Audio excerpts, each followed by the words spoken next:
Syederalun penyebab terjadinya KDRT terhadap Lesti Kejora bermula dari Rizky Bilar yang ketahuan selingkuh. Publik kemudian penasaran siapa sosok yang menjadi orang ketiga dalam rumah tangga Lesti Bilar.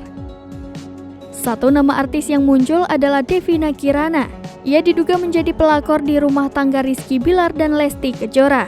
Akibatnya, akun Instagramnya @kiranadevina diserbu netizen. Nama Devina Kirana mencuat setelah heboh Rizky Bilar dilaporkan Lesti Kejora karena dugaan kekerasan dalam rumah tangga. Banyak yang menuding Devina Kirana sebagai selingkuhan Rizky Bilar. Keduanya disebut terlibat cinta lokasi setelah Devina dan Bilar sama-sama main di sebuah sinetron. Lesti Kejora sebelumnya menyebut Rizky Bilar ketahuan selingkuh dan meminta dipulangkan ke Cianjur, Jawa Barat. Permintaan itu menyulut emosi Rizky Bilar hingga melakukan KDRT.